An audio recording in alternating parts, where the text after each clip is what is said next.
A study produced in 2019 revealed that 72% of cases for women had to wait longer than men to receive a proper diagnosis, considering the average duration time of weeks, not hours. So 72% of women will not receive the right diagnosis and will be dismissed. Studies also focused solely on men have shaped our unique understanding for things like heart disease, ADHD, aging, osteoporosis, pain management, stroke, cardiovascular disease. Women with identical symptoms to men are 30% less likely to be believed and referred to follow-up. So that also means that we don't get referred for specialists to have additional studies done to find out what the conditions are in a systematic review.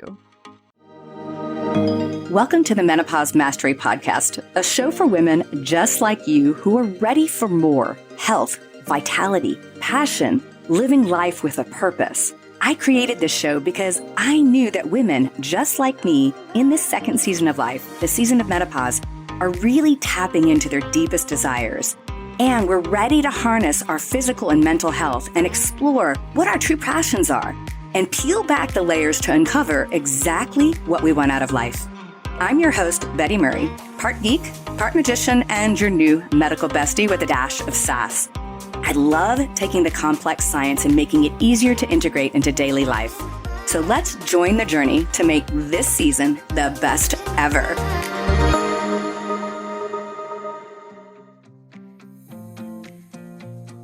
Have you been feeling off? You know what? Your hormones might be out of whack. Take my quiz to discover your personalized hormone imbalance and get a free report with your results. Learn what's really going on with your hormones and start feeling like yourself again. Just visit the website quiz.hormoneshelp.com to take the hormone quiz now. Welcome back to Menopause Mastery. So today I want to go into evidence-based medicine. One of the biggest arguments conventional medicine makes against advancement in science and advancement in medicine, specifically around the idea of functional medicine, which is getting to the root cause by recognizing many disease states, particularly the ones we die from, which are diet and lifestyle related, have shared mechanisms. And at the end of the day, diet, lifestyle, exercise, nutritional supplementation, medications were necessary. However, we're going to go into what does the real data look like on medication. And that has been used as a battering ram. The whole idea that we need double-blind, placebo-controlled trials on every single thing to show that it works has been used against this movement for a very long time. So what does that mean? So does that mean that every drug that we prescribe to women has gone through evidence-based medicine requirements, i.e. placebo-controlled, double-blind, female-only, or female-centric studies? Well, let me get it to you and get it to you straight. The sex bias in studies and the lack of studies on females in particular, and I'm talking about women who are biologically female, have failed women. And I'm going to go into the details today so you really understand this. So I'm going to start first with a little story of a client of mine, Sarah. I saw Sarah after this incident, but her experience was very harrowing. So Sarah had been feeling under the weather, and her symptoms were very vague. A random sense of doom, sort of this like not depressed, but this underlying sense of doom, a serious amount of fatigue, a little bit of nausea, chronic headaches, waning libido, mood swings. But the fatigue and that sense of doom was really her biggest thing. And she ended up in her doctor's office, and he brushed away her complaint, saying it's normal for a woman her age. So you can just guess, she was a perimenopausal woman, and suggested that she go home and work on her stress and maybe try some yoga. So first off, her dismissive experience highlights a deeply rooted, centuries-long issue in medicine, which is a gender bias against women, even perpetuated by female doctors. So I'm not saying that this doesn't happen with female doctors. It is a travesty because women make up more than 50% of the population, but the female body obviously has historically been ignored. And so the interesting thing with Sarah's story is Sarah continued to feel poorly and ended up in the ER one day. The nausea had gotten worse, the fatigue had gotten worse, the sense of foreboding had gotten worse. She was feeling this kind of uncomfortable fluttering in her chest. And what was really going on is Sarah was having a heart attack. And the reality is this evening is mess. It's easy to miss because her symptoms are not the classic documented symptoms of men, which is shooting pain down the left arm and pain up in her jaw, crushing chest pain. She had a sense of foreboding and nausea, fatigue, and a general sense of unwellness, which, of course, women deal with every day. So in one way, yes, it's hard for us to pinpoint a potential deadly experience and hard for physicians, but physicians are notoriously quick to dismiss that as just something as part of getting older. And the reality is women die from heart attack, the first one, more frequently than men per capita, and strokes. Our strokes are more fatal. And a lot of this is probably the origin of this sort of bias. So this sexual bias, and I'm speaking specifically of sexual bias in the fact being biologically females from birth. This starts all the way back with Aristotle. Aristotle categorized women as mutilated, and I'm air quoting if you're watching me on video, males. So we were distinguished by our anatomical differences only, and then being basically labeled as flawed and or insufficient. But we were acknowledged for having biological and social significant organs, right? The uterus. So we were defined completely by this organ. And this organ defined our role and our role to bear children. And such beliefs really the misportraying women as irrational, unstable, moody, hysterical, all became the norm. And it was basically viewing women as a biological reproduction machine, and it became deeply embedded in the medical culture. And to be honest, the idea of a hysterectomy came from the idea of the wandering womb. And again, doing air quotes if you're watching me on screen, the wandering womb is what causes hysteria in women. And that if you remove that organ, that would make her docile. So the understanding of female biology was predominantly focused on our reproductive function completely. And to this day in medical school, the focus on women's health is specifically around reproductive activity. And this is part of what it meant to be a woman, but as a result, women's health issues have frequently been attributed to the mysteries and complexities associated with our reproductive system. And these were justified restriction on women accessing medical knowledge historically, confining women's health to pregnancy and reproduction. And then when we discovered hormones such as estrogen and progesterone, it was used to cement further ideas around women's volatile and uncontrollable biologies. So in the early 20th century, the policy called the Fletcher Report did more to damage medical innovation than probably any other thing that I know of. So the Fletcher Report was put out in the 20th century, and its goal was, through financial means and also heavy-handedness, to create a standardized medical education. And it was really heavily leveraged favoritism towards pharmaceutical and surgical interventions. There was a lot of financial interest squashing basically other schools of thought. And this is what became Western medicine or conventional medicine. So conventional medicine isn't that old, because if you look at historical societies like the Chinese and India and Ayurvedic medicine, we have medicines that go back tens of thousands of years, or at least 5,000 years documented. And then if you look at all other indigenous societies, there were definitely medical interventions, but they included things like natural herbs and other interventions to keep us alive. But so basically it discounted all of these, what's seen as quackery, and it damaged the chiropractic schools of thought, the homeopathic medical schools, which actually numbered in the same number as conventional medical schools.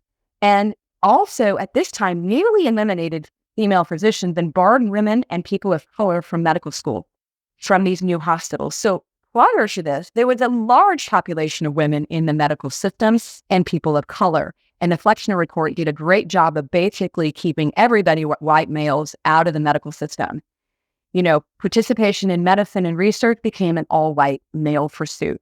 So the damage was done. Practicing medicine reflected white male bodies and the health of white males for the next century. So modern policies continued to constrain women. And it wasn't until 1993 females were systematically added into drug trials, right? So prior to 93, women were completely left out of drug trials because they might have to potentially bear children at one time. And then there was an unacknowledged difference in how we metabolize drugs and other things because of our hormone changes. But we were basically left out. And we were basically treated as if we were walking wombs, is basically what it was. But the gender bias really lingers on, and women-focused studies centering on reproductive activities were really the only thing that women was included in. And women continued to be pigeonholed as reproductive bodies and just moving through that process. So let's talk about where that really shows up. So if we look at studies, doctors fail to adequately recognize and validate women's symptoms, right? We just talked about that with Sarah Sorty. And that also includes the fact that we have a failure to reach an accurate diagnosis. A study produced in 2019 revealed that 72% of cases for women had to wait longer than men to receive a proper diagnosis, considering the average duration time of weeks, not hours. So 72% of women will not receive the right diagnosis and will be dismissed. Studies also focused solely on men have shaped our unique understanding for things like heart disease, ADHD, aging, osteoporosis, pain management, stroke, cardiovascular disease, Alzheimer's. Women with identical symptoms to men are 30% less likely to be believed and referred to follow-up. So that also means that we don't get referred for specialists to have additional studies done to find out what the conditions are. In a systematic review, women were 43 to 69% more likely to have an adverse event to drug recorded by men. And this rose specifically across all drug classes. So this didn't matter which drug class, whether they were antidepressants, pain management, statin-lowering disease. And when they looked at an analysis of 668 drugs, 46% reported a significant steps difference in adverse reaction. And factors such as polypharmacy, right, where we are stacking drugs on top of them, psychological and physiological differences, and particularly differences in metabolic enzymes, have contributed particularly to these disparities. So if you listen to my podcast, you know that we have a significant impact of our hormones at the liver and how they operate and how they get metabolized. Those are the same metabolic processes and pathways that medications go through. So we also know that women with identical symptoms are going to have inadequate pain treatment and just inadequate treatment. So let's look at some of the just intimate studies so we can really cover this. Hey there, are you over 40 and finding that a good night's sleep feels like a distant dream? Have no fear, I have cracked the code. I am offering a free ebook, A Woman's Guide to Kick-Ass Sleep, with insights tailored just for you. So, if you're ready to dive into the secrets of sound sleep after 40 and wake up refreshed, zip over to sleep.hormoneshelp.com and snag that ebook. Your dreamy sleep awaits. So for secondary prevention of coronary disease, we're going to talk about statins, right? So we look at secondary prevention of coronary disease and also primary prevention of heart disease. Statins have shown to reduce coronary events in men, but not in women, right? So the idea that you're going to take a preventative statin to prevent a cardiovascular event has never been shown in women with a statin drug. When we look at secondary prevention of coronary disease, statins do seem to reduce events for women, but they still do not lower all-cause mortality. So here we go. So it makes your cholesterol go down, but it doesn't keep you from dying. And it is unclear if ischemic stroke in women is actually even remotely impacted by the use of statin, though they seem to increase the risk of a hemorrhagic stroke in women. So what does that mean? So that means the use of traditional statin-lowering drugs show no improvement in women in preventing heart disease, cardiovascular death, or stroke. And it actually may increase your risk for a hemorrhagic stroke. And in secondary prevention, it might lower your cholesterol, but it's not going to change your mortality, meaning you will probably die at the same rate as if you didn't take it. When we look at some observational data, some data link statin use to lowering Alzheimer's prevention in women, but prospective data does not show improved cognition or Alzheimer's pathology. We don't know about that in other forms of dementia, like vascular dementia. So even though statins may lower disease prevalence, it doesn't seem to improve cognition in anybody that might be showing cognitive decline. And statins actually pose a higher risk for diabetes in women compared to men. Basically, statin drugs, because of the enzymatic activity, increase the likelihood of insulin resistance in all populations. And then in women, it actually increases your risk of diabetes over your lifetime. So if you compound all those together, you say, okay, why would you be prescribing statins as primary prevention in women? It does not make sense. The evidence do not support that. The data do not support that. We also know that there's some concerning signals of increased breast cancer risk in statin trials, though observational studies truly have been mixed and data is limited for some other cancers. So what we don't know is the mild poisoning of the mitochondrial function that is created by a statin drug. Does that have an increased risk for cancers, particularly breast cancer? It seems like the data do support that. And there's obviously a need for a lot more research. Statins also induce in some people muscle toxicity. Myopathy is the technical term for that, where the muscle tissue gets damaged because of the reduction of mitochondrial function. And this appears to be more common in women than men. And then there's effects on bone health. Right now, the data are equivocal. There is no fracture reduction seen in large women health studies when somebody is on a statin and also diagnosed with osteoporosis, so it doesn't support using statins in osteoporotic women. So this systematic review really highlights a huge amount of gaps in the efficacy and safety of commonly prescribed medication. And especially when people say, oh, we want to watch and show evidence.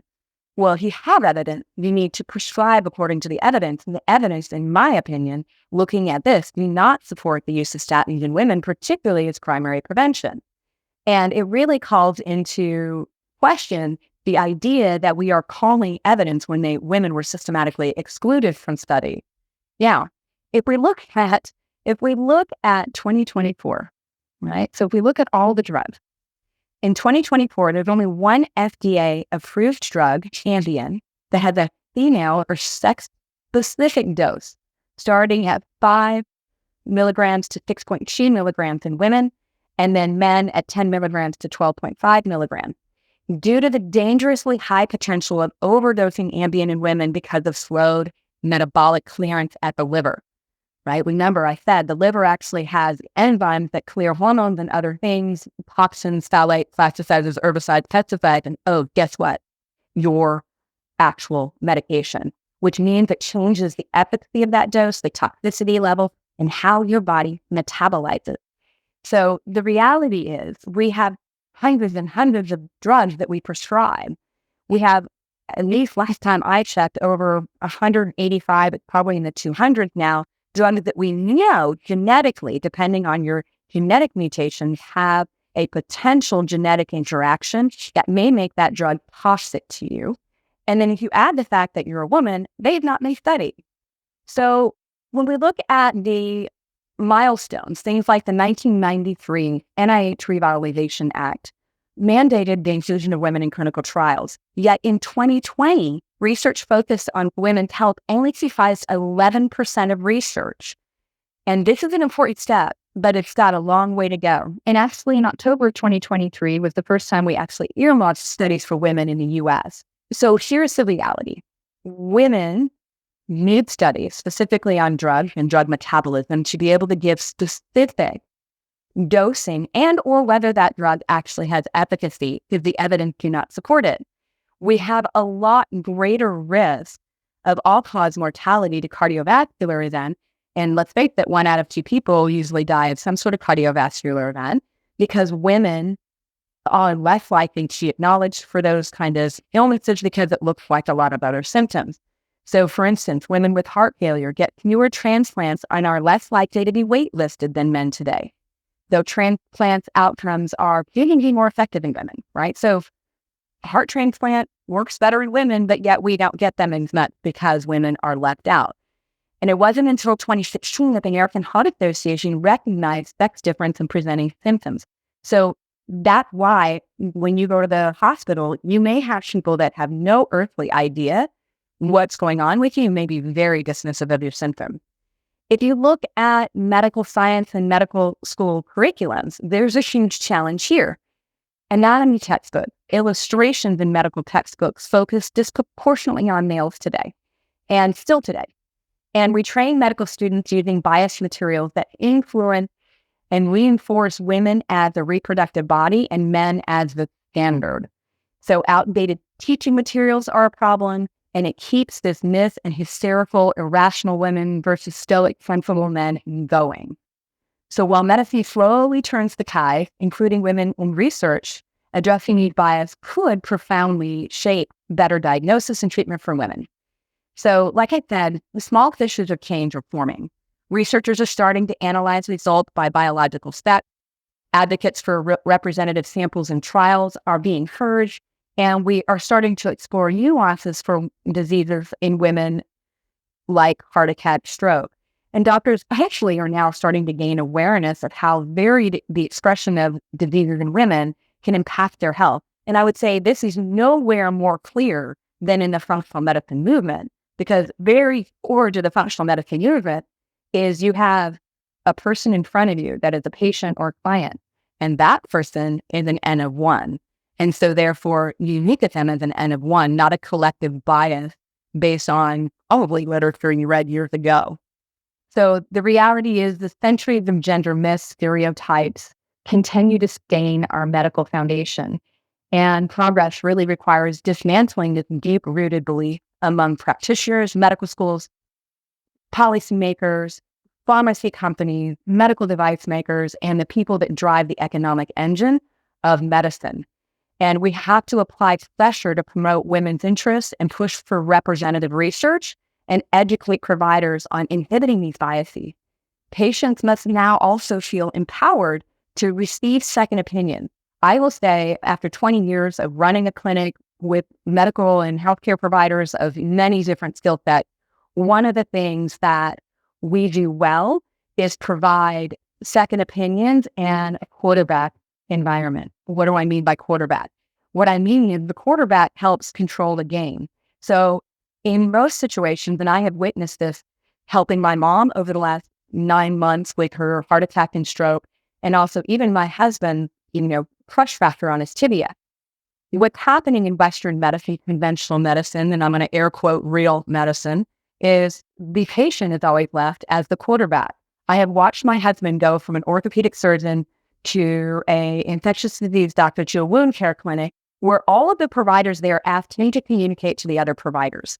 The reality is we were supposed to create electronic medical records. We were supposed to create an environment and sharing of data, and somebody damn well better be playing in a quarterback, and it shouldn't be the patient. But the reality is 100% of the time that's usually the case, unless you're working with a functional person or a concierge doc. Because Western medicine is just pushing a prescription to another specialist or a medication. So the reality is most people, if they are in their 50s and above, and especially 60s, 70s, and 80s, they can have multiple specialists. And if you're a woman, you'll probably be dismissed and be sent to multiple specialists that are ignoring what you have going on, and nobody's helping you understand it. So the real thing is we have to apply pressure, and we have to start demanding better care, because it's not getting better, it's actually getting worse. And the reality is, if we look at our patients, the people that go to apathetic doctor responses, we can absolutely help people, number one, reduce their risk for disease. Number two, intervene before something catastrophic happens, like a heart attack or stroke, because we actually did a little deeper dive. And we might be able to help reverse the tide of chronic disease that is actually what's killing humans. We don't die of cholera. We don't die on the battlefield, although we do have lots and lots of individuals out there fighting for freedom and fighting for the defense of their country to die every day. But let's face it, you and I are not dying from those things. We are dying from what we eat, what we drink, what we think, what we come in contact with, and our stress. And the reality is medicine has failed to deliver on all fronts, and particularly failed to deliver equal treatment along gender or sexual line based on biology. And we have to forge meaningful change. And so we have a role, I have a role, to help bring this to everybody's attention and try and force for change. But you have a role also, as a listener. You have a role to fight back and demand better care. because ultimately you're paying for it. You're paying for it in insurance premiums, you're paying for it out of your pocket, and you're paying for it with your health. So thank you so much for listening to Menopause Mastery. If you found this to be a great episode, number one, I'd love you to do a couple things for me. Make sure you hit the subscribe button so you can make sure you don't miss any more episodes. Share it with a friend, and please give me a 5-star review. It really does help get more listeners, and that allows me to do many more great things with this show. So I thank you for listening to Menopause Mastery. I'll be back with you next week. Thank you so much for tuning in to the Menopause Mastery podcast. You are why I'm here, and I am so very grateful. Hit subscribe so you don't miss any wisdom on creating the most exceptional life on our terms. If this episode has helped you in any way, please share it with a friend to spread the love, and together we rise. You can follow me on social media at Betty Murray, PhD, and you can reach me online at bettymurray.com.